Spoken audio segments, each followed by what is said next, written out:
Disclaimer: the following fanfiction contains moments that may be considered disturbing, especially in the later chapters. Viewer discretion is advised. Applebloom's Mansion by Lucar. Prologue.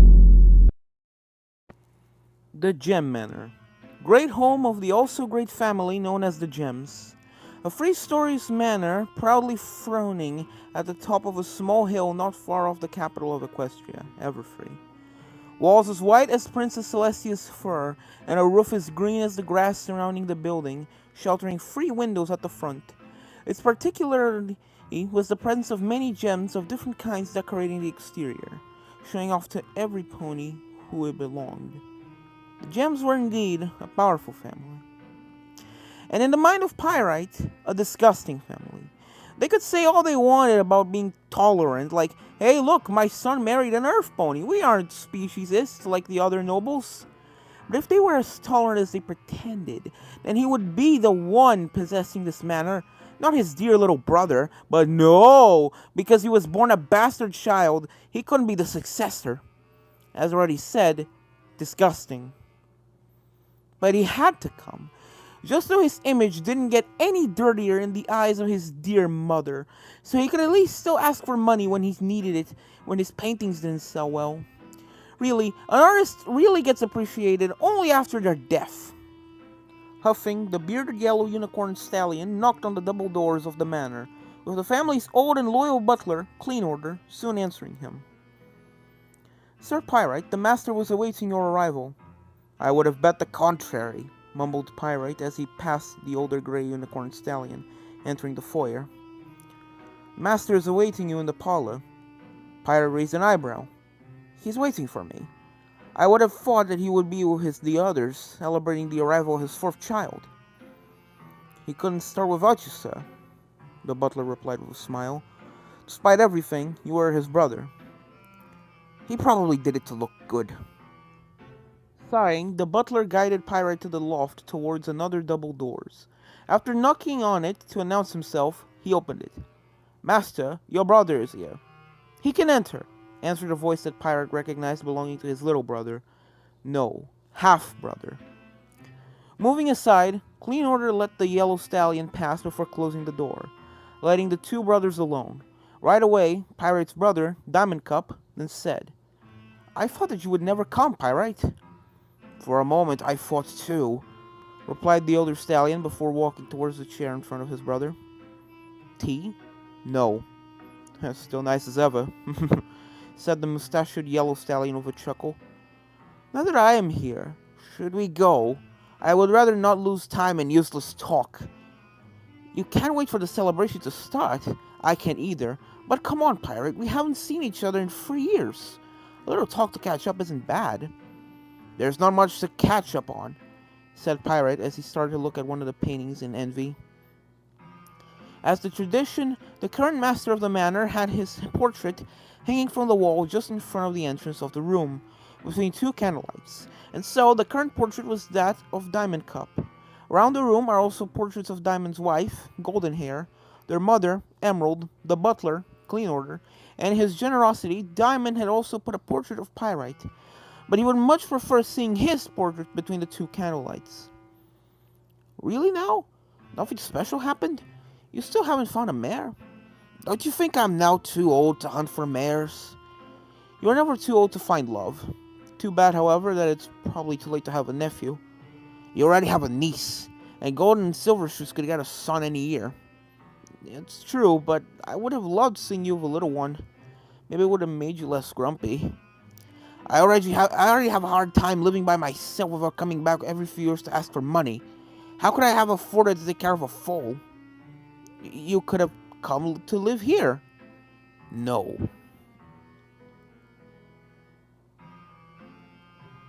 The 2 stallions entered the dining room, meeting the rest of the family there.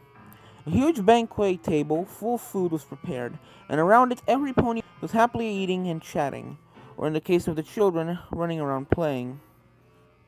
And here come my 2 sons, said an old green unicorn mare upon spotting them. Sorry, Mother, Pyrite was a little shy. I wasn't. Dear, stuttered a pink, blonde-maned, very pregnant earth pony mare. Stop teasing your brother. You know how much he hates that. There isn't much he likes, commented a thin cyan unicorn stallion with a laugh. Lapis, shouted another old unicorn mare, this one purple. Yes, this was the rest of the family. The pregnant mare was Golden Hair, Diamond's wife. The green old nag was Emerald, his mother. The cyan stallion was Lapis Lazuli, one of his cousins. And the other old nag was Crystal Ball, Lapis's mother and sister of Emerald, making her his aunt. Beside them, in the room, were also Diamond's twin sons, Ruby and Sapphire, a red Pegasus and a blue Earth Pony, Golden Shoes, Golden Hair's big brother, his wife, Silver Shoes, and their daughter, Platinum Shoes, which was playing with her cousins, all Earth Ponies.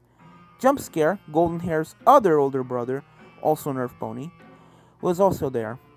Pirate's other cousins, a white unicorn stallion named Zircon, his twin brother, the obese, also white unicorn stallion Pearl, currently busy disgustingly stuffing himself, and the younger fake twins Opal Note, an orange unicorn mare, and Topaz, an orange muscle unicorn stallion. Finally, there's Pearl's wife, a dark pink chubby unicorn mare named Swift Wave. The only one who wasn't present was Diamond's eldest son, Prismatic Gem, who was away studying about the family secret duty, and he would come back tomorrow morning. Looking at every pony briefly, Pyrite sat on the remaining chair beside his brother and started eating without saying anything. Boo! He saw Jump Scare doing at the foals when they passed beside him, but it only had the effect of making them laugh. You're still trying to scare some ponies, Scary? Golden Shoes asked with a laugh. This isn't with those little boo sounds that you'll scare any pony. But it makes the kids laugh. I heard you two won another dance contest, said Opal Note to Golden and Silver Shoes. Impressive, it's your 10th in a row. Not as impressive as you, said Silver Shoes in return. You've got to play your piano for the princesses one day. Many pianists can only dream of being in your place. Pearl, shouted Topaz. You should stop eating like that. I swear, one day you will eat yourself to death.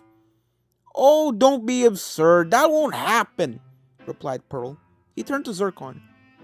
How does the exploration of the North go for you, anyway?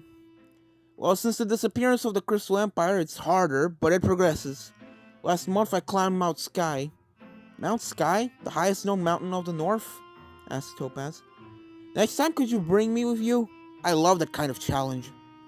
Don't you have a fighting tournament soon? Right, forgot. Maybe next time. When do you think the little one will come? Emerald asked Golden Hair. We aren't sure, answered the pink mare.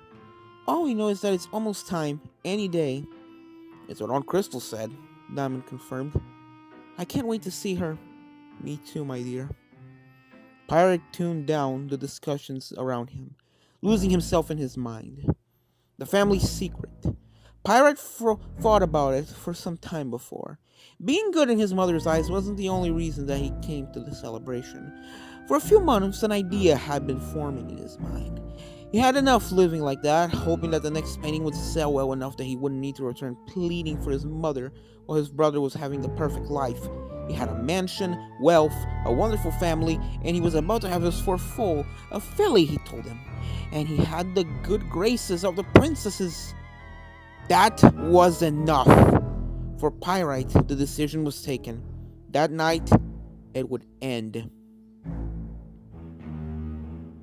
At the end of dinner, they went to the conservatory where Opal Note gave a small concert to every pony with her piano. Before they separated, every pony going on to their own occupations. That was the occasion Pyrite was waiting for. The artist went down to the basement, passing by the cellar, and entered the basement's hallway. At the end of the hallway was a locked door. Only the master of the mansion had the key to open it. But thankfully for Pyrite, his brother hadn't seen him using his magic to take the key during dinner. So he opened the door and traversed another hallway, this one tortuous, like a snake. At the end of this hallway was another door, locked too, but not by a key. A magic field locked this one, and he approached it. Powerful Bogmire, hear me! I felt someone coming.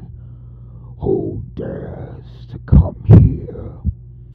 I am Pyrite, a descendant of the one who sealed you, and I am here to free you. What a despicable creature. You know very well what I will do to your family the instant you break the seal. Do you really wish to continue? Yes, but I want something in return. If you want to free me, I can guess what you want. You want the manor. You want its wealth. You want your family to suffer. Am I right? Yes. Very well. As a gift for freeing me, this manor and everything in it will be yours forever, and your family will suffer for eternity. Do we have a deal? Deal. Then open the store, and your dreams will come true. That night, the mansion and all its inhabitants disappeared without leaving any trace. Time passed. Equestria changed capital, and a forest appeared, and a village was built not far from it. All but a few forgot the disappearance of the Gem family. And yet, somewhere in Equestria, as he listened to a song by Countess Coloratura, an old grey unicorn stallion finished tightening a nut with a wrench, finishing his most recent creation, which looked like a red vacuum cleaner. The last powerful pull, he was done.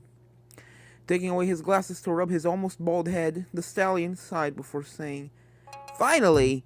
He inspected his invention, turning it to admire it in all its details. "Oh, wonderful! That's the 5th finished! I can't wait to test this new version. Hopefully with it, I will be able to return to business despite my old bones." He turned his head to look at the drawing on a wall, a drawing of the Gem Manor, which disappeared over 1,000 years ago. But will this be enough if it reappears? He looked down at the portraits below the drawing, each of a pony who disappeared with the manor, 15 portraits. Sadly, not every pony in the manor had a portrait, but he knew there were more ponies in there, like the foals and the servants. Some texts even talked of a dog guarding the family graveyard at the back. Among the servants, the only one who had a portrait was a butler. In total, over 20 ponies disappeared in this terrible night, and the old stallion mostly knew how. His family had been preparing for generations for the potential reappearance of this manor, and he really hoped that it would reappear soon. He was getting too old, and like an idiot, he had focused more on his inventions and research than in his life. So he didn't have a son or a daughter to continue his family's duty. The day he died, no pony would be there anymore to prepare for this mansion, and the horrors that it would probably bring with it. Maybe he should start teaching his duty to some ponies so they could take over. At this moment, an alarm started blaring, and the old stallion immediately knew what it meant. Looking at a big red crystal at the right of the drawing of the manor, he saw it flashing red. A big smile formed on his face. "Oh ho! Finally! It's about time!" Without losing time, he dropped his finished invention and passed the door, exiting the room, which was actually inside a caravan, then climbed on a seat at the front with a wheel. He pushed the pedal, only to be answered by some coughing coming from the vehicle. "What? Come on, that new fuel was working well yesterday." He pushed the pedal a few more times until the vehicle finally started to move, black smoke escaping from a pipe at the back with the sound of some small explosions. "I'll have to take a look, but later. First, direction, the Everfree Forest."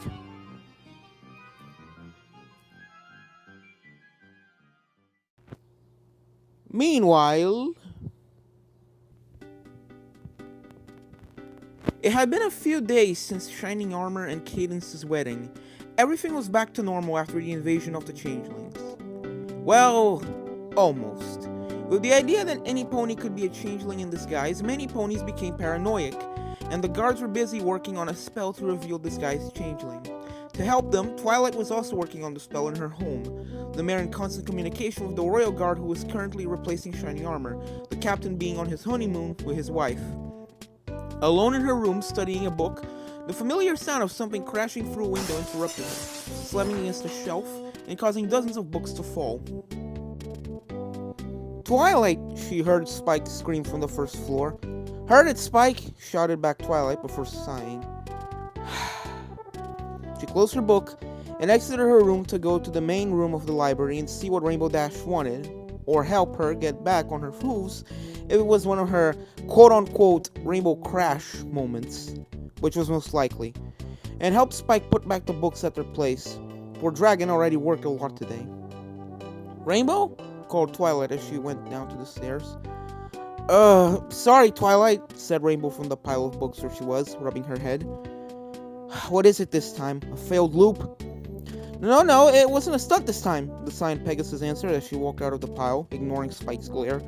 I saw something incredible and I had to see you. What did you see?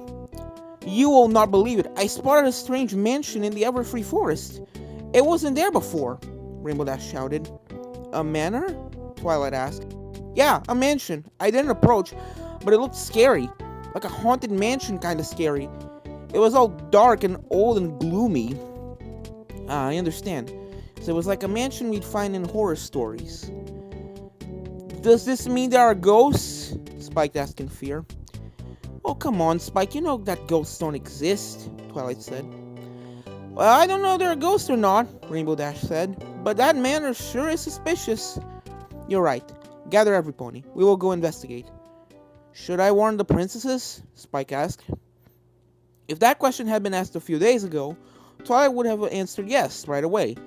But after what happened in the wedding with Celestia, she had second thoughts. No need. This is just a manor. We will only warn her if we find something bad inside. Well, okay, but I'm coming with you so you can send a letter as soon as we see a ghost. Ghosts don't exist.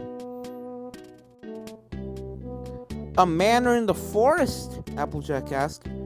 Yeah, and we're going to investigate it, Rainbow Dash answered.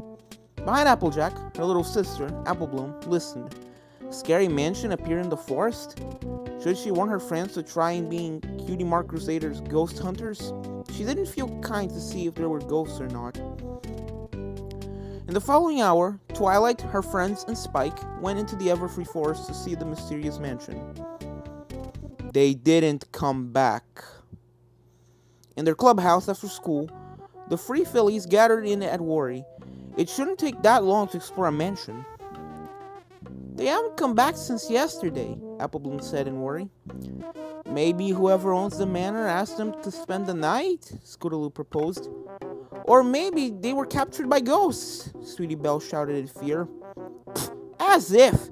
They fought those bug things, and Discord, and Nightmare Moon, as if some ghosts would get them, Scootaloo said. So you aren't worried? Applebloom asked. Yeah, even if they slept in the manor, they would have sent Rainbow or Pinkie Pie to warn everybody so we wouldn't worry, Sweetie Belle said before asking something. Should we tell Spike to warn the princesses? You're worrying over nothing, said Scootaloo. Nothing can happen to Rainbow Dash, but if you are so worried, we can go and see that mansion. She grinned. Who knows? It may be the occasion for us to get our cutie marks.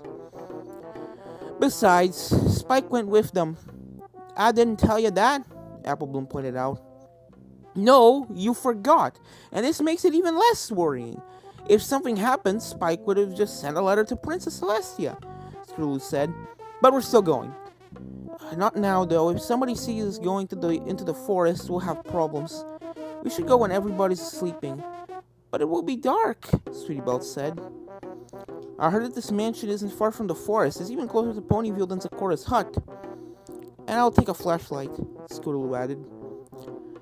Come on, you don't want to see if your sister's alright? Applebloom asked. Okay. That night, the Cutie Mark Crusaders gathered again in the clubhouse, Scootaloo holding a flashlight ready to go into the Everfree Forest to see the mansion. Alright, let's go, Scootaloo said. Her friends nodded. They left the clubhouse and went into the forest, following the path that Applebloom saw Twilight and the others taking. In just a few minutes, they reached the infamous mansion, and they all gulped at seeing it. The mansion was at the top of a small hill, a big 3-story building. The first story covered by the roof with only 3 big windows present, here at the front. They also could spot what seemed to be the pointed roof of a small tower poking out from above the roof of the manor. A stair sculpted in the hill led to the entrance. A double door, above which two windows showed light, making them look like eyes glaring at them as all the other windows were dark. "Yeah, this screams Haunted Manor, alright," Applebloom said. "So, do we continue?" Sweetie Belle asked. Yeah," Scootaloo replied, shaking in fear. The fillies climbed the stairs, and upon reaching the double doors, knocked on it, hoping that an actual living pony, maybe even Applejack, Rarity, or one of their friends, would come to open it. But who would live in such a scary mansion?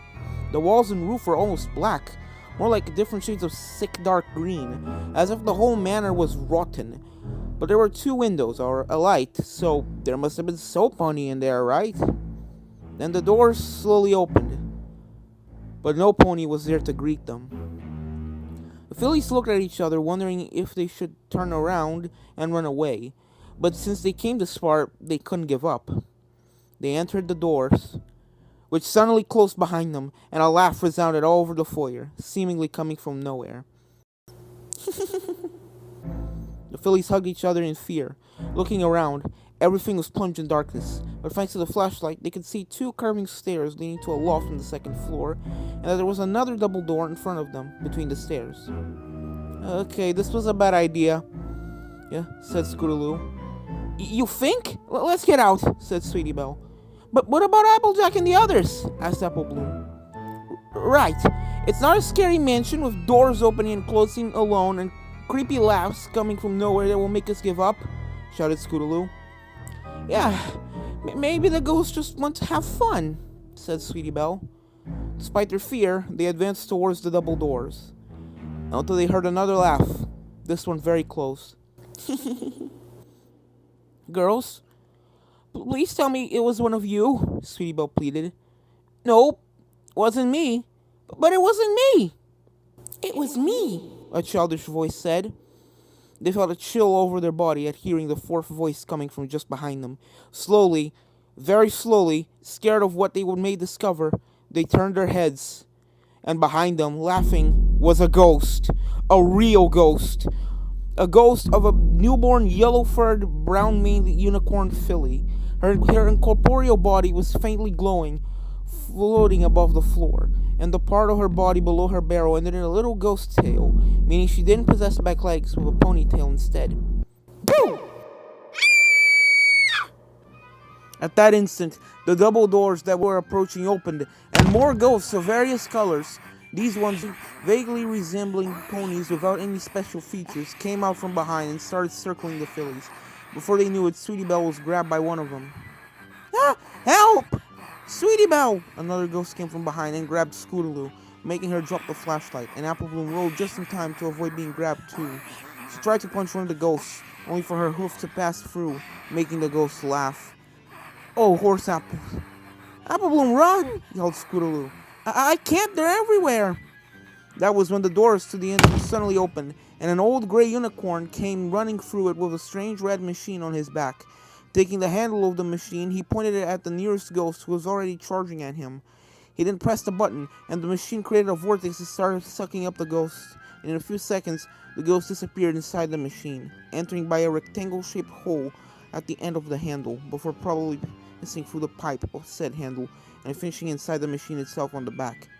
The stallion then pointed the handle at the other surprised ghosts and said, "Hey, release those fillies right now!" The ghost of the filly immediately escaped through the double doors, followed by the other two ghosts holding Sweetie Belle and Scootaloo, while the others either continued to try and grab Applebloom or charged towards the old stallion to attack him. Cursing, the stallion lowered his head to avoid a punch and started sucking up the attacking ghost, letting it drag him as it tried to escape the vortex to avoid the attacks of the other ghosts. Meanwhile, Applebloom ran left and right away of the ghosts, trying to catch her, trying to approach the old stallion who could somehow capture ghosts. By now, the stallion finished capturing the second ghost and started sucking up two more at the same time, but it seemed that they were too much for him, and he fell on his belly and couldn't recover in time to avoid a punch from a third ghost, which saved the two others. Applebloom finally joined the stallion and helped him back to his hooves. "You alright, mister?" "Oh, don't worry. I got through worse. Being knocked by ghosts is part of my line of work," answered the stallion after shaking his head to stop the world from spinning. We should run, he said as he saw the 5 ghosts still in the room slowly approaching them. But they're my friends. We will not be able to do anything for them if we are caught too. Come on, post haste! The unicorn grabbed Applebloom and ran away from the ghosts towards the entrance of the manor, exiting the building. The stallion then ran towards a strange caravan that seemed to come from a different time. They entered it, and the stallion quickly closed the door, breathing a sign of relief. By Celestia's flank, I knew this manor would be the greatest challenge of my life, but I didn't think it would be that horrible. And that was just the foyer. Slowly, the stallion took off the machine from his back and sat on a chair. I knew I should have taken an apprentice or two. The unicorn then heard Applebloom crying and turned to her, rubbing her back. Hey, don't worry, young one. Everything will be alright. That was so scary. I thought they'd catch me and I don't know what they'd do to me. And my friends. And Applejack. Say, what's your name, little redhead? Applebloom. Well, nice to meet you, Applebloom. Cute bow, by the way. My name is Smart Spirit, professional ghost hunter. As he said that, Smart Spirit pointed at his cutie mark, which was of a white ghost crossed by a red mark. So tell me everything. What were 3 fillies like you doing in this manor in the dark? Well, my big sister and her friends went to see this mansion yesterday, but they didn't come back. Oh, drat, that's bad. But don't worry, your sister and your friends aren't dead, the old stallion assured. I mean, why would the ghosts capture them if it was to kill them? If they wanted to kill you, they could have done so the moment they attacked. At this, Applebloom breathed a sigh of relief. But what can we do to save them? Well, we could go warn Princess Celestia, but I fear that by the time she comes, the worst may happen. I could use my poltergeist to go and save them myself, but as you saw, the years are piling on me. I can still catch a few ghosts, but I don't think that I would be able to fight the dozens, maybe even hundreds of ghosts that are haunting this mansion. He looked at the filly, uncertain. I only see one solution, but I don't really like it. Huh? Smart Spirit looked through a window at the mansion. My family waited hundreds of years for this mansion to appear, and the day it appears, I'm too old to do my duty, and I have no pony else to do it. But I need some pony to clean this manor of the ghosts and save the ponies that have been captured. And right now, he sighed, I only see you, but I don't like the idea of sending a child to such a dangerous mission. Besides, I fear the poltergeist may be too heavy for you, and you aren't experienced at all. But there's no other way? Not if we want to act quickly and save your friends. Applebloom looked through the window at the looming mansion, gulping. Then I'll go. If you think it's the only way... Who knows? Maybe I'll have my cutie mark in ghost hunting. I like the way you think. But before I can send you hunting ghosts, I must prepare you. First, put the poltergeist on your back. If it's too heavy, then we will have to abort the mission and find something else. Applebloom nodded and pointed at the red machine. That thing? Yes, my most recent invention, the fruit of decades of research. The top of the top ghost-catching machine I named the Poltergeist 3000. I would gladly explain to you how it works, but I suppose we have more pressing matters. Applebloom approached the poltergeist and looked at it. It seemed a little too big, but if she had to hold it on her back, then this probably wouldn't be a problem. She put one of her 4 hooves in the right strap and used her strength to lift it up and put it on her back before placing her other 4 hoof in the other strap. She then hopped a couple of times to test its weight. Yeah, it was a little heavy, but not as heavy as some of the other things she put on her back sometimes on the farm. It's okay. By Celestia, you're a strong filly. I work in a farm. I'm used to lifting heavy things. Oh, perfect. Let's get out to test it.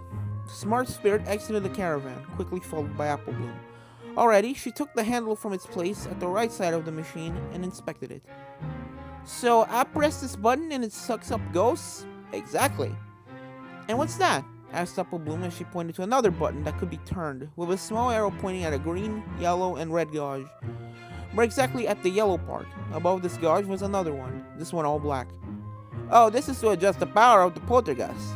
At the green, it will use minimum power, just in case, for example, you're in a room full of objects. Well, you wouldn't want to accidentally suck up one of the objects while you're busy sucking up a ghost. But having it at yellow is more useful if there are many ghosts, like that was the case in the foyer. The red one, it uses maximum power, but it takes the risk to overheat, which could lead to an explosion. And not a small one. I'm talking about the kind of explosions that could destroy a house. The second gauge is to show how much it's overheating. The more it fills with red, the more it means the poltergeist is overheating. If it's full, then you have exactly 10 seconds to throw the poltergeist as far away as possible before it explodes. Understood. Now put it to green and test it. Applebloom did so and activated the poltergeist, moving the handle around. It was not hard at all to get used to it. In fact, any pony could use this machine. Good. I sadly don't have any means to test your skill and train you in catching ghosts, so you will have to get the experience on the field. But it's a good start.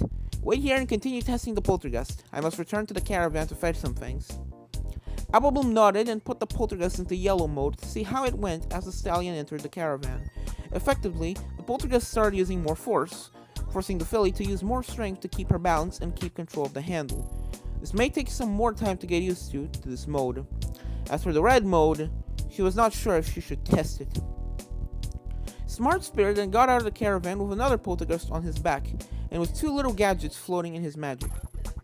You have another one? Asked Applebloom, referring to the machine on his back. Yes, before this manner appeared, I built 5 poltergeists. You know, if one of them gets damaged or overheats. And what are those? Asked the filly, pointing at the gadgets, each composed of 3 small gems. This is to put on your ear like that, Smart Spirit demonstrated by putting one of the gadgets on his head, one of the crystals in front of the hole of the ear, while another one beside his mouth. They're communicators. Tap 2 times on the gem in the middle, then talk at the crystal beside your mouth, and I will hear your voice coming from the crystal beside my ear. I can do the same so I can talk to you even if I'm not here. I propose that we activate them as soon as we enter the mansion, even if we are beside each other, just in case. Again, Applebloom nodded before putting on the communicator like Smart Spirit did. Wait, y'all come with me? Yep, I will accompany you for a few rooms to help you start and make sure that nothing happens to you. Thank you, Mr. Spirit. Please, no need to use the Mr. You can call me Smart Spirit, or if you'd like, Professor Spirit. Okay. Alright, I think we are ready. Let's return to the mansion and show to those ghosts who are the bosses. And save every pony. Yes. And so, the old stallion and the young filly started walking towards the manor, not seeing a figure watching them from one of the lit windows above the door, giggling. This will be so much fun!